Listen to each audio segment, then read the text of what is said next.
Hello students. तो आज हम पढ़ेंगे पाठ 4 कक्षा 8। पाठ का विषय है कृषि। तो यह भूगोल का अध्याय है पाठ 4 कृषि कक्षा 8। तो इसमें आप अब कृषि शब्द से आप क्या समझते हैं? कृषि का अर्थ होता है अनाज की पैदावार, खेती बाड़ी, और हम कौन कौन सी फसलें हमारे यहाँ उगाई जाती हैं और किस प्रकार से जो है फसल को उगाने में किसान कितनी मेहनत करता है और समय समय पर जो है ये देखभाल कैसे करते हैं, वो सब हम इसमें पढ़ेंगे। तो बच्चों अब देखते हैं कि जैसे 3 बच्चे हैं वो घूमने के लिए जा रहे हैं। तो उनका नाम है गुरप्रीत, मधु और टीना। एक गांव में से गुजर रहे थे तो वहाँ उन लोगों ने क्या देखा कि एक किसान जो है वो खेत की जुताई कर रहा है। किसान ने उन लोगों से कहा कि वह गेहूं की बुआई करने जा रहा है और मृदा को अधिक उपजाऊ बनाने के लिए अभी खाद डाला है। उसने बच्चों से कहा कि गेहूं मंडी में अच्छी कीमत पर बिकेगा, जहां से उसे आटे में परिवर्तित करके कारखाने में डबल रोटी और बिस्किट बनाने के लिए ले जाया जाएगा।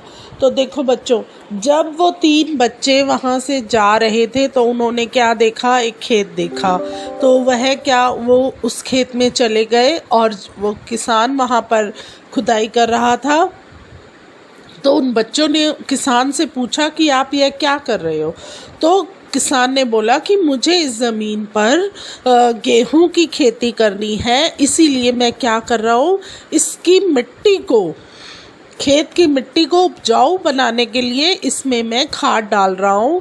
जब मैं इसमें खाद डालूँगा तो और फिर मैं यहाँ पर जब गेहूं की बुआई करूँगा तो फिर क्या होगा, जो मेरी फसल है वो बहुत ही अच्छी हो जाएगी।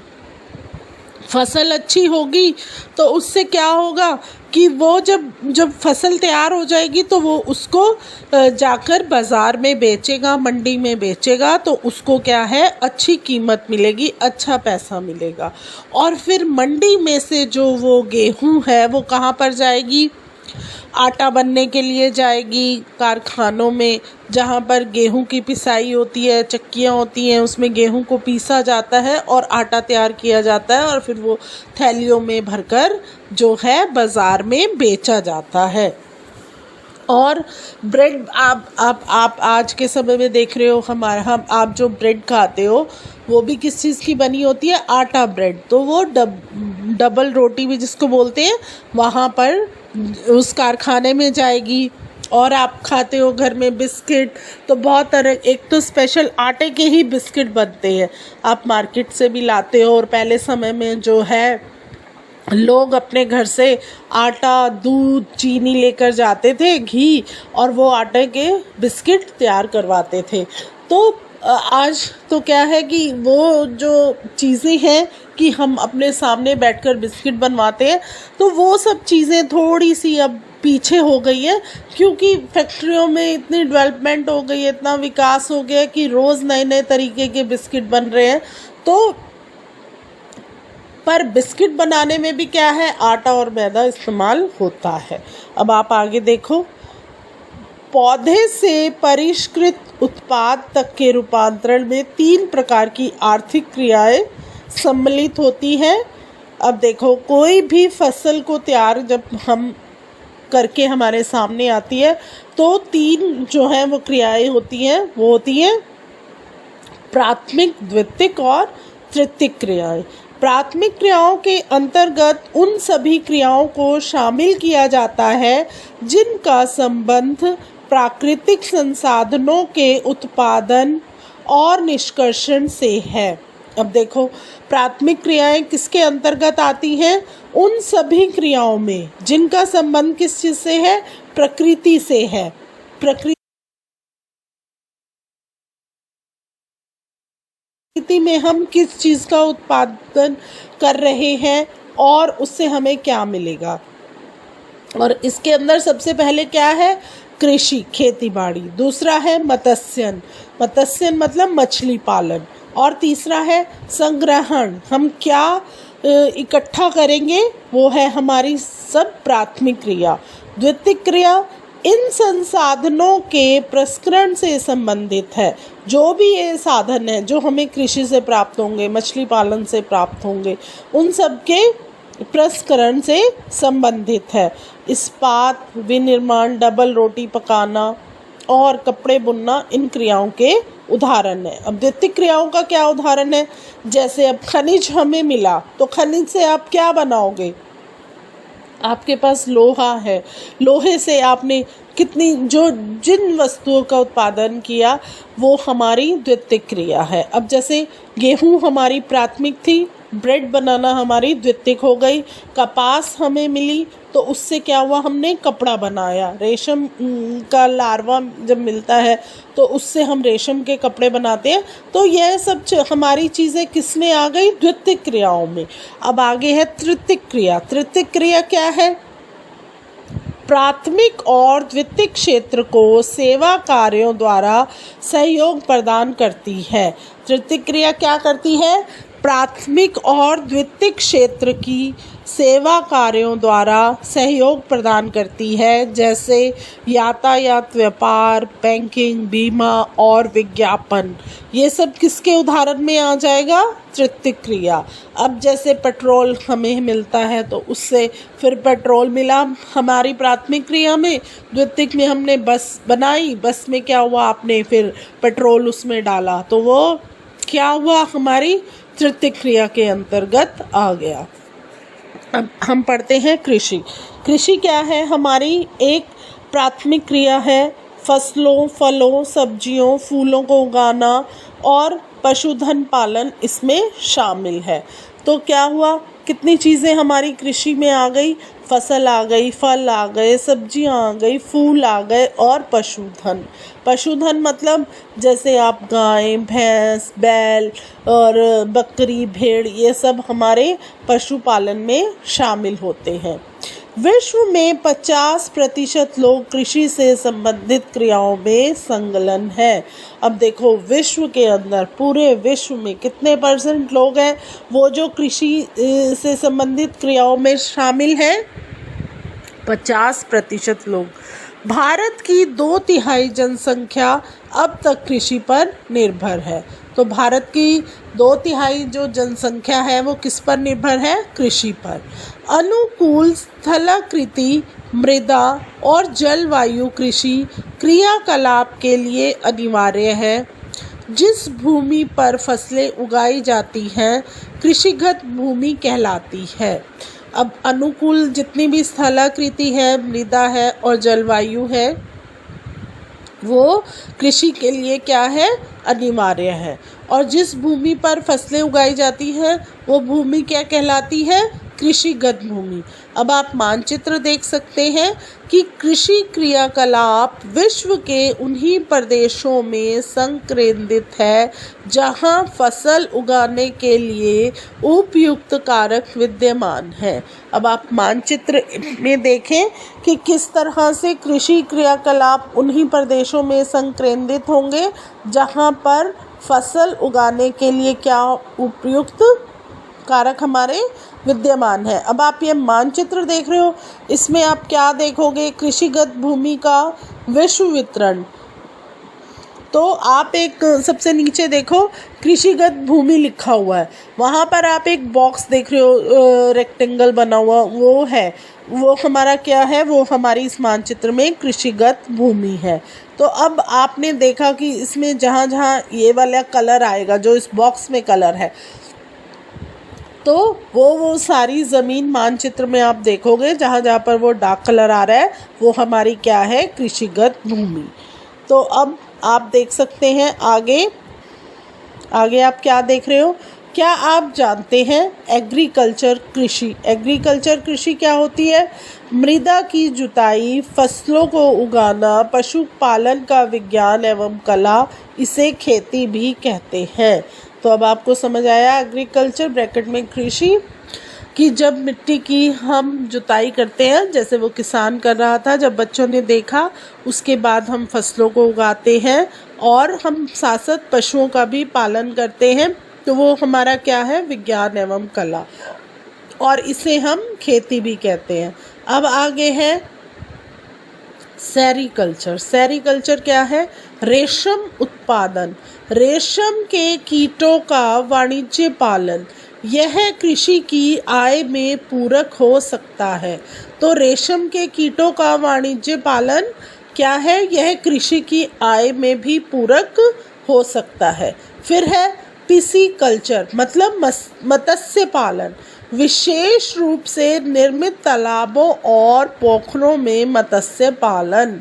अब विशेष रूप से निर्मित तालाब, जैसे कुछ तालाबों में हम सिर्फ मछलियों को पालने का ही कार्य करते हैं, तो वो हमारा क्या हुआ, मत्स्य पालन। फिर है विटीकल्चर, मतलब द्राक्षा कृषि, अंगूरों की खेती।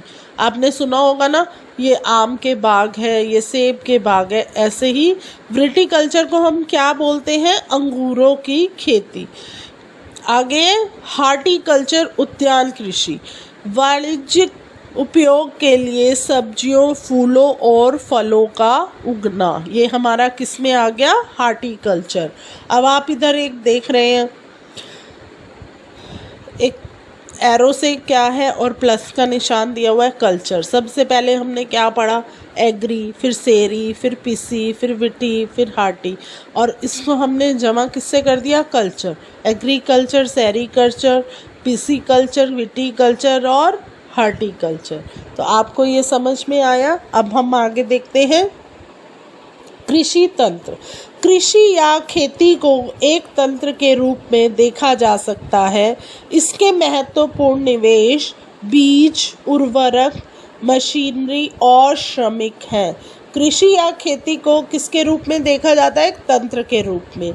इसके महत्वपूर्ण निवेश क्या है हमारे, पहला बीज डालना, फिर उर्वरक करना, मतलब खाद वगैरह उसकी देखना, फिर मशीनरी और श्रमिक, मतलब मशीनों द्वारा उसमें जैसे घास फूस होती है उसको निकाल लेना, और अपने हाथों से सब कार्य करना, जुताई, बुआई, और फिर जैसे ज़मीन को खोदना, जुताई आ जाता है हमारा, बुआई मतलब बीज लगाना। अब आप अगले पृष्ठ पर आप देख रहे हैं चित्र 4.2, कृषिगत भूमि की कृषि पद्धति। आप इसमें क्या देख रहे हैं, एक व्यक्ति है, उसने अपने यहाँ पर एक टैंक लगाया हुआ है कंधे पर और हाथ में स्प्रे है। तो सबसे पहले वो क्या दिखा रहे हैं इसमें, आप किस तरह से निवेश कर रहे हैं, प्रक्रम और निर्गत, ये 3 ऑप्शन आपको ऊपर दिए गए हैं। और फिर वो व्यक्ति बीच में क्या कर रहा है, जुताई, बुआई, छिड़काव, मतलब सारे कार्य हो रहे हैं ना, कि पहले हमने जुताई करी, खेत की खुदाई करी, फिर उसके बाद हमने उसमें बीज लगाया, उसके बाद ये छिड़काव किया जा रहा है ताकि कीड़े हमारी फसल को ना लगे। और फिर क्या हुआ, पहले निवेश करना पड़ता है, फिर उसके बाद मशीनों के द्वारा जो है हम खेतों को वो जुताई करते हैं, फिर मशीन के द्वारा हमने पहले जुताई की, फिर हमने उसमें बीज डाले, फिर हमने उसमें रसायन मतलब जो है वो क्या किया आपने, फसल उगाई। उसके बाद क्या हुआ, जो है हमारी फसल तैयार हो गई।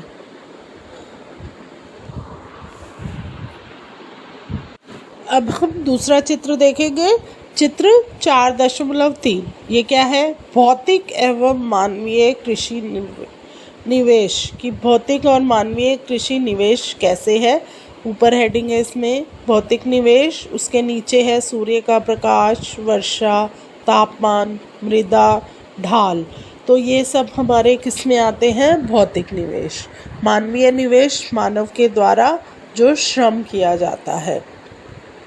पहले क्या होता है कि हम भंडारण करते हैं, जैसे कुछ चीज़ों को इकट्ठा करना, वो हमारा क्या कहलाता है, भंडारण। उसके बाद हम श्रम करते हैं। श्रम किस चीज़ का है, जैसे उसने हाथ में वो लिया हुआ है और उससे वो ज़मीन खोलेगा, तो वो क्या हो गया, हमारा श्रम। फिर मशीन का प्रयोग, जैसे ये ट्यूबवेल लगा हुआ है, इससे पानी दिया गया, तो वो मशीन का प्रयोग हो गया। फिर है रसायन, फिर उसमें खाद डाली गई। तो अब आप आगे देखें, सिंचाई, निराई और कटाई इसकी कुछ सक्रियाएं हैं। इस तंत्र के निर्गतों के अंतर्गत फसल, ऊन, डेयरी और कुक्कुट उत्पाद आते हैं। तो आप समझे कि कौन सी प्रक्रियाओं के द्वारा जो है हम कृषि को, एक खेती की पैदावार करते हैं। अब आप आगे देखें, कृषि के प्रकार। अब हम क्या पढ़ेंगे इसमें कि कृषि किस तरह से होती है और उसके कौन कौन से प्रकार हैं। विश्व में कृषि विभिन्न तरीकों से की जाती है। भौगोलिक दशाओं, उत्पाद की मांग, श्रम और प्रौद्योगिकी के स्तर के आधार पर कृषि को कितने भागों में बांटा गया? 2 भागों में बांटा गया है। एक है निर्वाह कृषि और दूसरी है वाणिज्यिक कृषि। तो अब देखो बच्चों कि कृषि जो है वो हर क्षेत्र में अलग अलग तरह से की जाती है। जैसे वहाँ पे आपके यहाँ की जनसंख्या कितनी है और लोग, मतलब आपका ठंडा प्रदेश है, गर्म प्रदेश है, तो ऐसे बहुत सी चीज़ें जो है एक खेती को पैदावार करने के लिए मायने रखती है। आपकी ज़मीन शुष्क है, आर्द्र है, चट्टानी ज़मीन है, तो यह सब जो है वो देखकर ही जो है खेती बाड़ी की जाती है। अब पहला आ गया हमारा निर्वाह कृषि। निर्वाह कृषि में क्या है? इस प्रकार की कृषि कृषक परिवारों की आवश्यकताओं को पूरा करने के लिए की जाती है। पारंपरिक रूप से कम उपज प्राप्त करने के लिए निम्न स्तरीय प्रौद्योगिकी और पारिवारिक श्रम का उपयोग किया जाता है। निर्वाह कृषि को पुनः गहन निर्वाह कृषि और आदिम निर्वाह कृषि में वर्गीकृत किया गया है। अब देखो, अब निर्वाह कृषि को भी किस किस चीज़ में वर्गीकृत किया गया है? गहन निर्वाह कृषि और आदिम निर्वाह कृषि। और जो ये निर्वाह कृषि है ये क्या है? ये सिर्फ एक किसान की आवश्यकताओं को ही पूरा करती है। तो अब हम पढ़ेंगे गहन निर्वाह कृषि खेती। तो ये क्या होती है? गहन निर्वाह कृषि में किसान एक छोटे भूखंड पर साधारण औजारों और अधिक श्रम से खेती करता है। मतलब उसके पास ज़्यादा औजार नहीं है। जैसे आपने देखा है कि ट्रैक्टर के पीछे हल लगाकर खेत को कुछ ही मिनटों में उसकी जुताई कर ली जाती है, तो उसमें ये शामिल नहीं है। किसान क्या करता है? उसके पास औजार है, जैसे आपने देखा था अभी ऊपर चित्र 4.3 में उसने एक हल सा लिया हुआ था कंधे पर, तो वो उसके द्वारा ही क्या है, मशीन की जुताई करता है, खुदाई करता है। इसमें क्या होगा? बहुत ही मेहनत से वह जो है खेती करता है। अधिक धूप वाले दिनों से युक्त जलवायु और उर्वर मृदा वाले खेत में एक वर्ष में एक से अधिक फसलें उगाई जा सकती हैं। और यहाँ पे मुख्य फसल क्या होती है? चावल। अन्य फसलों में गेहूं, मक्का, दलहन और तिलहन शामिल है। गहन निर्वाह कृषि दक्षिणी पूर्वी और पूर्वी एशिया के सघन जनसंख्या वाले मानसूनी प्रदेशों में प्रचलित है। तो बच्चों, गहन कृषि जो है हमारी वो क्या है? किसान क्या करता है? एक छोटे से भूखंड पर जो है वो मैंने आपको बताया औजारों से मेहनत से करता है। और वहाँ की जलवायु जो होती है वो अच्छी होती है। जलवायु अच्छी होती है तो मिट्टी अच्छी होती है, तो मिट्टी अच्छी होने से हम एक साल में वहाँ 4 फसलें उगा सकते हैं। और मुख्य फसल हमारी इसमें कौन सी है? चावल। और उसके बाद और अन्य कौन सी फसलें आ जाती है? गेहूँ है, मक्का है, दलहन और तिलहन। ये हमारी देखो 4 फसलें हो गई जो हम तैयार कर लेते हैं इस मिट्टी में। और यह जो है कौन से प्रदेश हैं? मानसूनी प्रदेशों में यह प्रचलित है, जहाँ पर गहन निर्वाह कृषि होती है। अब आगे देखो आप, आदिम निर्वाह कृषि में स्थानांतरित कृषि और चलवासी पशुचारण शामिल है। आदिम निर्वाह कृषि में क्या है? स्थानांतरित कृषि और चलवासी पशु जो है वो शामिल है। स्थानांतरित कृषि जो है अमेज़न बेसिन के सघन वन क्षेत्र, उष्णकटिबंधीय अफ्रीका, दक्षिण पूर्वी एशिया और उत्तर पूर्वी भारत के भागों में प्रचलित है। ये भारी वर्षा और वनस्पति के तीव्र पुनर्जनन वाले क्षेत्र हैं। वृक्षों को काटकर और जलाकर भूखंड को साफ किया जाता है, तब राख को मृदा को उगाया जाता है। भूमि की उर्वरता की समाप्ति के बाद वह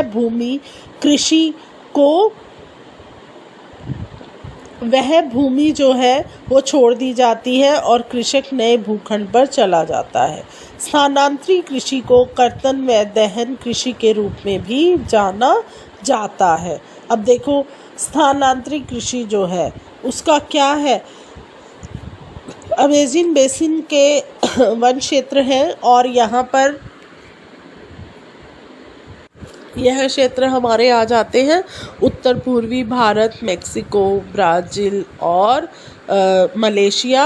यहाँ पर क्या है कि यहाँ पर जो है बारिश जो है बहुत ज़्यादा हो जाती है, तो उसकी वजह से क्या होता है, वृक्ष भी होते हैं तो वृक्षों को जो है काट के अलग कर दिया जाता है और फिर उनको जला दिया जाता है और इस तरह से वहाँ का जो हिस्सा है उसको साफ़ किया जाता है।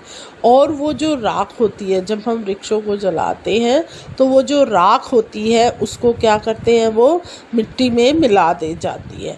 तो फिर वहाँ पर क्या होता है, मक्का, रतालू, आलू जैसी फसलों को उगाया जाता है। क्योंकि भूमि की उर्वरता की समाप्ति के बाद क्या होता है, जब उस भूमि में किसी भी फसल को पैदा करने की शक्ति ख़त्म हो जाती है तो उस भूमि को क्या है, छोड़ दिया जाता है और फिर जो है जो किसान होता है वो दूसरे भूखंड पर चला जाता है। तो इसे हम क्या बोलते हैं, स्थानांतरित कृषि। और इसको एक और नाम दिया गया है कर्तन एवं दहन कृषि के रूप में जाना गया है। अब आप आगे देखें चलवासी पशुचारण। अब आप एक चित्र देख रहे हैं, चलवासी पशुचारक अपने ऊँटों के साथ। तो अब इसका हम पढ़ते हैं कि ये क्या है। सहारा के अर्ध शुष्क और शुष्क प्रदेशों में मध्य एशिया और भारत के कुछ भाग जैसे राजस्थान, जम्मू और कश्मीर में प्रचलित है। इस प्रकार की कृषि में पशुचारक अपने पशुओं के साथ चारे और पानी के लिए एक स्थान से दूसरे स्थान पर निश्चित मार्गों से घूमते हैं। इस प्रकार की गतिविधि जलवायु बाधाओं और भूभाग की प्रतिक्रियाओं उत्पन्न करती है। पशुचारक मुख्यतः भेड़, ऊँट, मवेशी, याक और बकरियां पालते हैं। ये पशुचारकों और उनके परिवारों के लिए दूध, मांस, ऊन, खाल और अन्य उत्पाद जो है उपलब्ध कराते हैं। आपको पता है कि ऊँट हमारा बहुत समय तक भूखा और प्यासा रह सकता है। वो किस वजह से, उसके यहाँ एक थैली होती है, उसमें वहाँ वो अनाज इकट्ठा कर लेता है और गर्दन के पास, और वो जल भी है, बहुत दिनों तक पिए बिना रह सकता है।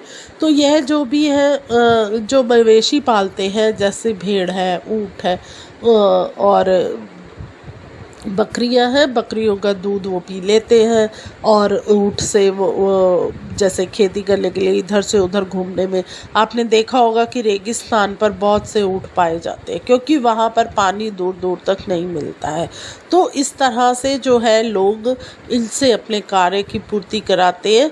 और फिर आप देखते हो कि भेड़ पालते हैं, भेड़ों से क्या है वो ऊन प्राप्त करते हैं। तो इस तरह की भी खेती जो है हमारे यहाँ पर की जाती है। अब आप आगे देखें वाणिज्यिक कृषि। वाणिज्यिक कृषि क्या होती है? वाणिज्यिक कृषि में फसल उत्पादन और पशुपालन बाजार में विक्रय हेतु किया जाता है। इसमें विस्तृत कृषि क्षेत्र और अधिक पूंजी का उपयोग किया जाता है। अधिकांश कार्य मशीनों के द्वारा किया जाता है। वाणिज्यिक कृषि में वाणिज्य अनाज मिश्रित कृषि और रोपण कृषि शामिल है। अब गन्ने की रोपण कृषि का आप चित्र देख रहे हैं। अब वाणिज्यिक में क्या है कि बहुत सी फसलों को जो है जैसे अब गेहूँ और मक्का हमारे यहाँ पर आसानी से और सामान्य रूप से उगाई जाती है, जबकि उत्तर अमेरिका, यूरोप, एशिया यहाँ पे जो मैदानों में है वाणिज्यिक अनाज के प्रमुख क्षेत्र है। और ये क्या है, बहुत ही सैकड़ों हेक्टेयर में बड़े फार्मों में उपयुक्त है। और यहाँ पर जो आबादी है वो बहुत थोड़ी है। और ये क्या है, अत्यधिक ठंडे वर्धन काल को बाधित करते हैं। जो अत्यधिक ठंडा प्रदेश होगा वहाँ पर जो है फसलों की उगाई करना भी थोड़ा कठिन हो जाता है। और वहाँ पर क्या है, सिर्फ एक ही प्रकार की जो है वो फसल उगाई जाती है। अब आप देखो मिश्रित कृषि में क्या होता है। मिश्रित कृषि में भूमि का उपयोग भोजन व चारे की फसलें उगाने और पशुधन पालन में किया जाता है। यह यूरोप, पूर्वी संयुक्त राज्य अमेरिका, अर्जेंटीना, दक्षिण पूर्वी ऑस्ट्रेलिया, न्यूजीलैंड और दक्षिण अफ्रीका में प्रचलित है। अब मिश्रित कृषि में भूमि का उपयोग जो है वो किसमें किया जाता है, भोजन व चारे की फसलें उगाने और पशुधन पालन के लिए किया जाता है।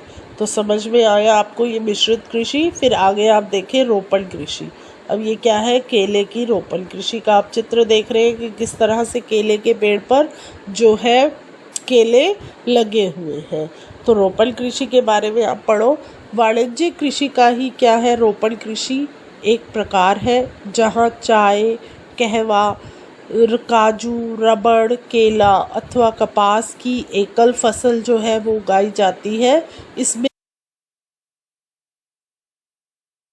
बृहद पैमाने पर श्रम और पूंजी की आवश्यकताएं होती हैं। उत्पाद का जो प्रसंस्करण है खेतों पर ही या निकट के कारखानों में किया जाता है।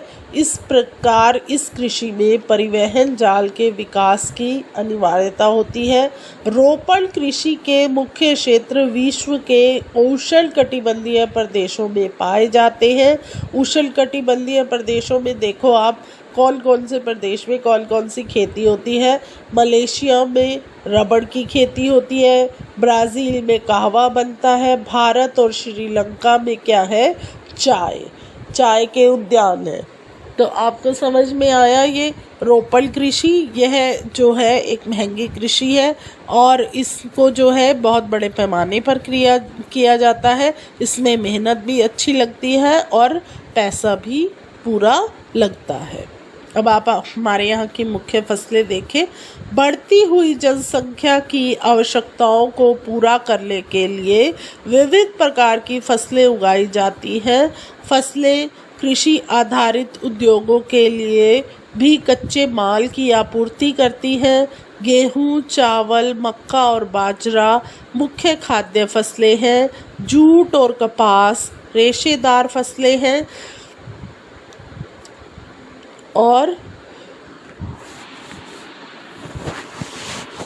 चाय और कहवा हमारे यहाँ की मुख्य पेय फसलें हैं। तो बच्चों समझ में आया हमारी जिस तरह से हमारी जनसंख्या जो है वो निरंतर बढ़ती जा रही है, तो हमारी आवश्यकताओं को पूरा करने के लिए हमारे यहाँ पर कई तरह की जो है फसलें उगाई जाती हैं। इन फसलों में गेहूं, चावल, मक्का और बाजरा यहाँ की मुख्य फसलें हैं। फिर चावल, यह विश्व की मुख्य खाद्य फसल है। यह उष्णकटिबंधीय और उपोष्णकटिबंधीय प्रदेशों का मुख्य आहार है। चावल के लिए हमें उच्च तापमान और अधिक आर्द्रता और वर्षा की आवश्यकता होती है। आप यह चित्र भी देख रहे हो ना, कैसे पानी में खड़े होकर वो चावल की जो है खेती कर रहे हैं, चावल के उगाने के लिए पौधे लगा रहे हैं। फिर आप आगे देखो, यह फसल चीका युक्त जलोढ़ मृदा जिसमें जल रोकने की क्षमता हो में सर्वोत्तम ढंग से बढ़ती है। चीन चावल उत्पादन में अग्रणीय है। इसके बाद क्रमशः भारत, जापान, श्रीलंका और मिस्र है। अब देखो चीन में जो है सबसे अधिक पैदावार चावल की है और उसके बाद किसका नंबर आता है? भारत का, जापान, श्रीलंका और मिस्र। अनुकूल जलवायु दिशाओं में जैसे पश्चिम बंगाल और बांग्लादेश में एक वर्ष में 2 से 3 फसलों को उगाया जाता है। आगे आप देखिए गेहूं की फसल, गेहूं का संस्करण। गेहूं के वर्धन काल में मध्यम तापमान एवं वर्षा और शस्य कर्तन, फसल की कटाई के समय तेज धूप की आवश्यकता होती है। इसका विकास सुअपवाहित धूम्रट मृदा में सर्वोत्तम ढंग से होता है। गेहूं संयुक्त राज्य अमेरिका, कनाडा, अर्जेंटीना, रूस, यूक्रेन, ऑस्ट्रेलिया और भारत में विस्तृत रूप से उगाया जाता है। भारत में यह शीत ऋतु में उगाया जाता है। आपने देखा है कि हमारे यहाँ पर जो है गेहूं की फसल नवंबर या दिसंबर में लगा दी जाती है और फिर जो है अप्रैल में 13 अप्रैल को आपने देखा होगा हमारे यहाँ पर गेहूं की फसल की कटाई शुरू कर दी जाती है। तो आपने देखा कि जो गेहूं की फसल को है तापमान मध्य तापमान चाहिए, बारिश ज़्यादा नहीं चाहिए और तेज़ धूप चाहिए होती है। और गेहूं कहाँ कहाँ पर ज़्यादा मिलती है? संयुक्त राज्य अमेरिका, अर्जेंटीना, कनाडा, रूस, ऑस्ट्रेलिया में जो है विस्तृत रूप से गेहूं को उगाया जाता है। भारत में भी, और भारत में आपने देखा इसको हम शीत ऋतु में उगाते हैं। आगे आप देखिए मिलेट। मिलेट को क्या बोलते हैं हम? बाजरे की कृषि। ये मोटे अनाज के रूप में भी जाने जाती है। यह कम उपजाऊ और बुलाई मृदा में उगाई जाती है। ये फसल है जिसे कम वर्षा और उच्च से मध्यम तापमान और पर्याप्त सूर्य प्रकाश की आवश्यकता होती है। अब मिलेट को क्या है? ये एक अनाज के रूप में ही जाना जाता है और इसको बहुत ही कम उपजाऊ ज़मीन चाहिए होती है और इसको कम वर्षा चाहिए होती है और तापमान जो है वो उच्च से हाई से मीडियम तापमान इसको चाहिए होता है, उच्च से मध्य तापमान, और सूर्य का प्रकाश चाहिए होता है। और इसमें क्या है? ज्वार, बाजरा और रागी भारत की यह भारत की जो है फसल है। आगे आप देख सकते हैं चाय की रोपण कृषि। बागानों में उगाई जाने वाली एक पेय फसल है। इसकी कोमल पत्तियों की वृद्धि के लिए किस चीज़ की आवश्यकता होती है? ठंडी जलवायु और वर्ष भर समृद्ध उच्च वर्षा की आवश्यकता होती है। इसके लिए सुअपवाहित धूम्रट मृदा और मंद ढाल की आवश्यकता होती है। पत्तियों को चुनने के लिए अधिक संख्या में श्रमिकों की आवश्यकता पड़ती है। तो अब आप देखो कि चाय जो है हमारा एक पीने की फसल है। जैसे चाय को आप पीते हैं, खाते तो नहीं है ना, चाय बनाकर ही आप पीते हैं। चाय की पत्तियों को पानी में उबालकर चीनी दूध डालकर ही आप चाय पीते हैं। तो जो है ये जो कोमल पत्तियां होती हैं इसको बढ़ने के लिए किस चीज़ की आवश्यकता होती है? ठंडी जलवायु की और वर्ष भर जो है यहाँ पर अच्छी वर्षा होनी चाहिए। और इसके बाद क्या है? ये ढाल होती है, मतलब ढाल वाली ज़मीन पर जो है वो चाय की खेती की जाती है और चाय की पत्तियों को मशीनों के द्वारा नहीं चुना जाता है। किसके द्वारा? श्रमिकों के द्वारा जो है वो चुना जाता है, इकट्ठा किया जाता है। अब आप आगे देखते हैं कृषि का विकास। कृषि का विकास का संबंध बढ़ती हुई जनसंख्या की बढ़ती मांग को पूरा करने के लिए कृषि के उत्पादन को बढ़ाने की दिशा में किए जाने वाले प्रयासों से है। यह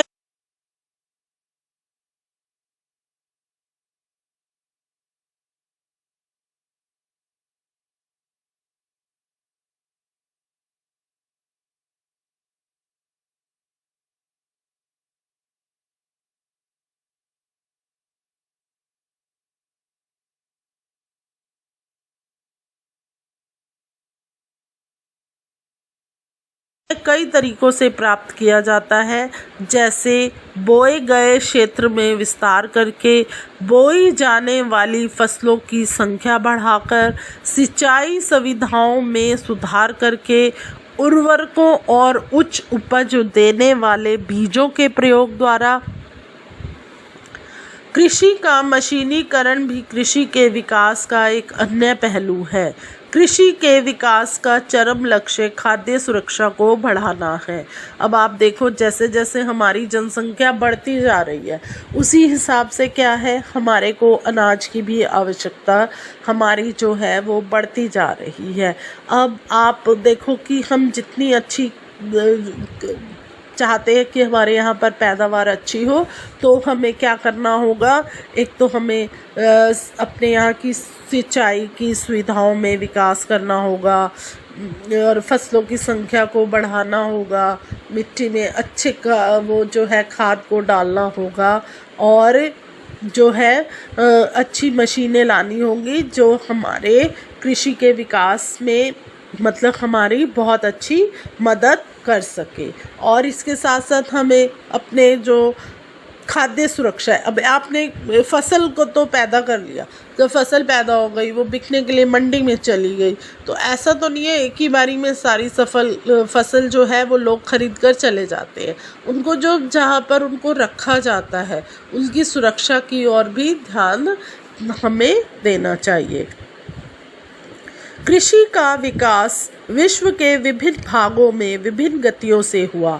अधिक जनसंख्या वाले विकासशील देश अधिकतर गहन कृषि करते हैं, जहां छोटी जोतों पर सामान्यतः जीविका उपार्जन के लिए फसलें उगाई जाती हैं। बड़ी जातें वाणिज्यिक कृषि के लिए अधिक उपयुक्त होती हैं, जैसे संयुक्त राज्य अमेरिका, कनाडा और ऑस्ट्रेलिया में। आओ हम दो फार्म हैं हमारे पास, एक भारत और दूसरा संयुक्त राज्य अमेरिका के वस्तु स्थिति अध्ययनों की सहायता से विकासशील और विकसित देशों में कृषि के विषय में जानें। अब आप देखो कि हम किस तरह से इन दो देशों विकासशील और विकसित देशों में कृषि किस तरह से होती है इसके बारे में हम पढ़ेंगे। तो चित्र 4.14 देखिए, खेत जोतते किसान। खेत में किस तरह से किसान है वो जो कार्य कर रहा है, बैलों पर उसने हल को बांधा हुआ है और फिर वो बैलों की मदद से खेतों की जुताई कर रहा है। उत्तर प्रदेश के गाजीपुर ज़िले में आदिलाबाद में एक छोटा सा गांव है। आपने ये गांव का नाम सुना, आदिलाबाद। ये यहाँ पर क्या है, मुन्ना लाल जो है वो छोटा किसान है और उसके पास लगभग कितनी ज़मीन है, 1.5 हेक्टेयर। उसका जो आवास है वो क्या है, उसका जो घर है वो गांव के अंदर है। वह अधिक उपज देने वाले बीजों को बाजार से वर्षों में एकांतर पर खरीद रहा है। उसकी भूमि जो है बहुत अच्छी है और वह साल में क्या करता है, 2 फसलें उगाता है और जैसे गेहूं और चावल और दालें भी उगाता है। किसान अपने मित्रों और बुजुर्गों के साथ सरकारी कृषि अधिकारियों से कृषि कार्यों के संबंधों में सलाह लेते हैं। वह अपने खेत की जुताई के लिए भाड़े पर ट्रैक्टर लेता है और उसके कुछ मित्र अभी भी क्या करते हैं, बैलों से खेतों की जोतने में की परंपरागत विधि का प्रयोग करते हैं। समीप के खेत में नलकूप है, मतलब एक ट्यूबवेल है, जिसे वह अपने खेत की सिंचाई के लिए क्या करता है, भाड़े पर ले लेता है। मुन्ना लाल के पास क्या है, 2 भैंस हैं, 2 मुर्गियां हैं और कुछ मुर्गियां हैं। वह निकट के शहर में स्थित सरकारी भंडार में दूध बेचता है, वहाँ वह एक सदस्य है। सहकारी समिति उसके जानवरों के लिए चारे के प्रकार, पशुधन के स्वास्थ्य के सुरक्षात्मक उपाय और कृत्रिम गर्भाधान के संबंध में भी सलाह देती है। कृषि के विविध कार्यों में परिवार के सभी सदस्य क्या करते हैं, उसकी सहायता करते हैं। कभी कभी वह बैंक या कृषि सहकारी समिति से बीजों की उपज वाली किस्मों और औजारों को खरीदने के लिए ऋण लेता है। वह अपने उत्पादन को निकट के शहर में स्थित मंडी में बेचता है। अधिकांश किसानों के पास भंडारण सुविधाओं की कमी होती है, इसीलिए वो क्या करते हैं, बाजार के अनुकूल होने पर अपने उत्पादों को बेचने के लिए विवश हो जाते हैं। हाल के वर्षों में सरकार ने भंडारण की सुविधाओं के विकास के लिए बहुत अच्छे कदम उठाए हैं। तो बच्चों, अब आपको एक बात बताएं, हमारे यहाँ पर सरकारें समय समय पर किसानों के लिए बहुत अच्छे कार्यक्रम प्रस्तुत करती हैं, जिसमें किसानों को नई तकनीक के बारे में बताया जाता है, अच्छे बीजों को दिया जाता है। बहुत से किसान हैं, कुछ लोन लेते हैं सरकार से, किस लिए कि हमें अच्छे बीज उपलब्ध कराओ, हमारी भूमि के लिए हमें अच्छे औजार मिले, अच्छे तरीके से हम पैदावार अच्छी फसल की करें। तो सरकार ने अच्छे केंद्र खोले हुए हैं, जहाँ पर जाकर किसान उचित दामों पर बीज खरीदता है और अपनी खेती में उसको मदद मिलती है। ऐसे ही पशुओं के लिए बहुत कुछ है जो सरकार कर रही है। आपको बताएं कि आपने एक दिल्ली दूरदर्शन नाम से हमारे यहाँ का बहुत पुराना चैनल है। आज के समय में तो आपके टीवी पर 400 साढ़े 400 चैनल आते हैं। उस समय पर सिर्फ एक दिल्ली दूरदर्शन चैनल आता था। उसमें भी क्या है, किसानों का एक प्रोग्राम आता है। अगर आप देखें, अगर आपके यहाँ पर टीवी पर दिल्ली दूरदर्शन है, तो उसमें शाम को हर बृहस्पतिवार को एक प्रोग्राम आता है शाम के समय में 5 या 6 बजे। उसमें कृषि के बारे में ही कुछ किसानों को आमंत्रित किया जाता है, जो कृषि हमारी आज के समय में कृषि की क्या उपलब्धियां हैं और किस तरह से खेती बाड़ी करनी चाहिए, कीड़ों की रोकथाम किस तरह से करनी चाहिए, इसके बारे में पूरी जानकारी दी जाती है। तो सरकार भी किसानों के साथ है और समय समय पर सरकार हमारी किसानों को जागरूक करती रहती है, उनके लिए नए नए विकास के लिए सुविधाओं का कदम उठाती रहती है। आगे आप देखिए, संयुक्त राज्य अमेरिका का एक फार्म आप देख रहे हैं, ऊपर आपने एक भारत का खेत देखा। तो अब संयुक्त राज्य अमेरिका में एक फार्म का औसत आकार भारतीय फार्म की तुलना में क्या है, बहुत बड़ा है। आप देख सकते हैं, संयुक्त राज्य अमेरिका में एक प्रारंभिक फार्म का आकार 250 एकड़ का होता है। किसान सामान्यतः फार्म में रहता है। मक्का, सोयाबीन, गेहूं और चुकंदर यहाँ पर उगाई जाने वाली महत्वपूर्ण फसलें हैं। संयुक्त राज्य अमेरिका के मध्य पश्चिम में स्थित आयोवा राज्य के किसान हॉर्न के पास 300 हेक्टेयर भूमि है, वह अपने खेत में मक्का तब उगाता है जब वह अस्वस्थ हो और मृदा और जल संसाधन इस फसल की आवश्यकता को पूरा कर देंगे। फसल को नुकसान पहुंचाने वाले पीड़कों पर नियंत्रण के लिए पर्याप्त उपाय किए जाते हैं। समय समय पर मृदा के नमूनों की जांच होती है और उनको कहाँ प्रयोगशाला में भेजा जाता है, उसमें पर्याप्त पोषक है या नहीं, ये परिणाम हॉर्न को वैज्ञानिक उर्वरक कार्यक्रम की योजना बनाने में मदद करते हैं। उसका कंप्यूटर उपग्रह जुड़ा हुआ है जो उसे उसके खेत की यथार्थ तस्वीरें देता है। वह रासायनिक उर्वरकों और पीड़क नाशकों का आवश्यकता अनुसार प्रयोग करने में उसकी मदद करता है। वह ट्रैक्टर, बीज बोने की मशीनों, समतलक संयुक्त हार्वेस्टर और थ्रेशर का उपयोग कृषि संबंधी विद्युत संक्रियाओं से करता है। अनाज स्वचालित अन्न भंडारण में संचित किए जाते हैं अथवा बाजार अभिकरणों, मार्केट एजेंसियों में भेजे जाते हैं। संयुक्त राज्य अमेरिका में किसान एक व्यवसायी की तरह काम करता है, न कि एक खेतीहर किसान की तरह। अब आपने देखा कि कितना फ़र्क है भारत के और संयुक्त राज्य अमेरिका में।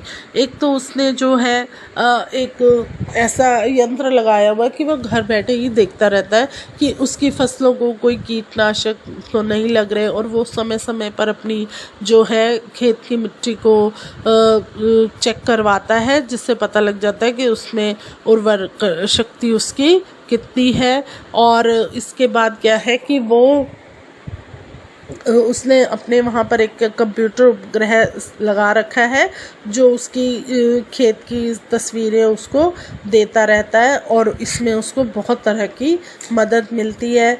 और वो क्या करता है, ट्रैक्टर, बीज बोने की मशीनें, इन सब का जो है वो इस्तेमाल कर कर जो है खेती बाड़ी करता है। तो जो है वहाँ का अमेरिका का जो किसान है वो एक बिजनेसमैन की तरह वहाँ पर काम करता है, ना कि एक किसान की तरह। तो आपको समझ आया। अब हम इस पाठ का जो है प्रश्न अभ्यास करेंगे। तो प्रश्न अभ्यास में हमारा पहला प्रश्न है, कृषि क्या है? तो इसका उत्तर आप लिखें, कृषि फलों, सब्जियों, फसलों, फूलों को उगाने और पशुपालन संबंधित सभी क्रियाएं कृषि कहलाती हैं। कृषि एक प्राथमिक क्रिया है। उत्तर दो, प्रश्न 2 आप देखिए, कृषि को प्रभावित करने वाले कारक। तो पहले है स्थलाकृति, मृदा और जलवायु। प्रश्न 3, स्थानांतरित कृषि। तो स्थानांतरित कृषि में आप लिखें, स्थानांतरित कृषि में वृक्षों को काटकर और जलाकर भूखंड को साफ किया जाता है, तब राख को मृदा में मिलाया जाता है और फसलों को उगाया जाता है। भूमि की उर्वरता की समाप्ति के बाद यह भूमि छोड़ दी जाती है और कृषक नए भूखंड पर चला जाता है। इसे कर्तन एवं दहन कृषि भी कहा जाता है। अब आप हानियाँ लिखेंगे। हानियों में नंबर 1 पर है, मृदा अपरदन होता है, वनों का ह्रास होता है। नंबर 3, पर्यावरण प्रभावित होता है। फिर अगला है हमारा रोपण कृषि। अब इसका लिखेंगे आप, रोपण कृषि वाणिज्यिक कृषि का एक प्रकार है। नंबर 2, इसमें बड़े पैमाने पर श्रम और पूंजी की आवश्यकता होती है। नंबर 3, इसमें वैज्ञानिक विधियों को उपयोग किया जाता है। नंबर 4, इसमें मुख्यतः चाय, कहवा, काजू, रबड़, केला आदि की एकल फसल उगाई जाती है। अब प्रश्न 5 देखो, सरकार द्वारा किसानों की कृषि विकास में मदद। तो आप इसका लिखें, सरकार द्वारा किसानों के बिखरे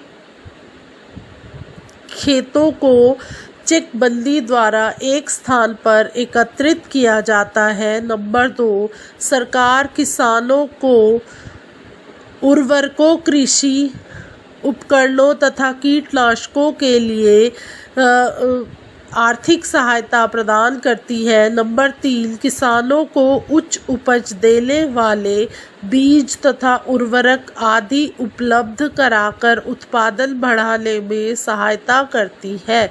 नंबर 4, सरकार कृषि उत्पादों के भंडारण तथा वितरण की सुविधाएं प्रदान करती है। अब हमारा प्रश्न 2 है, सही उत्तर को चिन्हित कीजिए। उद्यान कृषि का अर्थ है, नंबर 1, गेहूं उगाना। नंबर 2, आदिम कृषि। नंबर 3, फसलों व सब्जियों को उगाना। तो इसका उत्तर है फसलों और सब्जियों को उगाना। नंबर 2 है, सुनहरा रेशा से अभिप्राय है। नंबर 1, चाय, कपास और पटसन। तो आप इसका उत्तर लिखेंगे पटसन।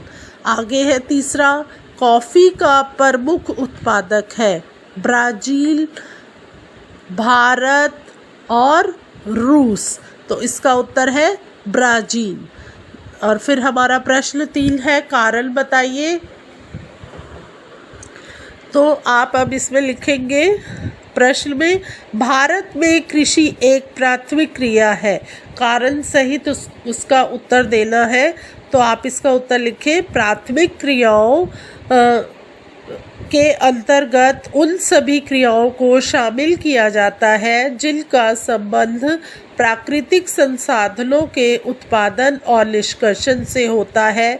भारत की कृषि में फलों, फसलों, सब्जियों, फूलों को उगाना और पशुधन पालन शामिल है। ये सभी क्रियाएं प्राथमिक क्रियाओं के अंतर्गत आती हैं, इसीलिए कृषि एक प्राथमिक क्रिया है। प्रश्न 2 है, विभिन्न फसलें। तो इसका उत्तर लिखेंगे, विभिन्न फसलें विभिन्न प्रदेशों में इसलिए उगाई जाती है क्योंकि विभिन्न प्रदेशों में स्थलाकृति, मृदा और जलवायु विभिन्न होती है। विभिन्न स्थलाकृति, मृदा और जलवायु में विभिन्न फसलें ही पैदा होती हैं। अब आप प्रश्न 4 देखेंगे, अंतर स्पष्ट कीजिए, प्राथमिक क्रियाएं और तृतीयक क्रियाएं। आपने इसमें क्या करना है, अंतर स्पष्ट करना है। तो क्या है इसका उत्तर, आप देखेंगे कि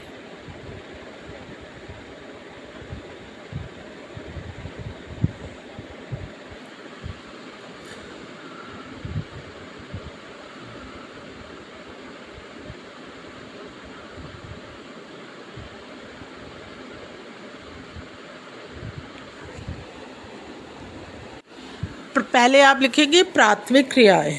प्राथमिक क्रियाओं के अंतर्गत उन सभी क्रियाओं को शामिल किया जाता है जिनका संबंध प्राकृतिक संसाधनों के उत्पादन और निष्कर्षण से है। कृषि करना, पेड़ काटना और खनन इत्यादि प्रमुख प्राथमिक क्रियाएं हैं। फिर है हमारा तृतीयक क्रियाएं, इसके बारे में आप लिखेंगे, तृतीयक क्रियाओं का संबंध प्राथमिक और द्वितीयक क्षेत्रों के उत्पादकों को सेवाएं प्रदान करने से है। परिवहन, बैंकिंग, बीमा इत्यादि प्रमुख तृतीयक क्रियाएं हैं। आगे आप देखें, निर्वाह कृषि और गहन कृषि। निर्वाह कृषि में आप लिखेंगे, केवल कृषक परिवार की आवश्यकताओं को पूरा करने के लिए की जाने वाली कृषि निर्वाह कृषि है। निर्वाह कृषि के अंतर्गत एक वर्ष में केवल एक ही फसल उगाई जाती है। इसमें कृषि के परंपरागत तरीके उपयोग में लाए जाते हैं। अब आप गहन कृषि के बारे में लिखें, भूमि के एक छोटे टुकड़े पर अधिक परिश्रम द्वारा अधिक उत्पादन प्राप्त किया जाता है। गहन कृषि के अंतर्गत एक वर्ष में एक से अधिक फसलें उगाई जाती हैं। इसमें इसके पूंजी श्रम की मात्रा अधिक होती है।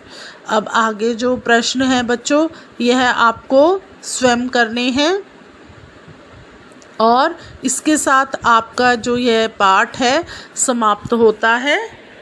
अब हम आपको पाठ 5 पर मिलते हैं। हेलो स्टूडेंट्स, तो आज हम पढ़ेंगे पाठ 4 कक्षा 8। पाठ का विषय है कृषि। तो यह भूगोल का अध्याय है, पाठ 4 कृषि, कक्षा 8।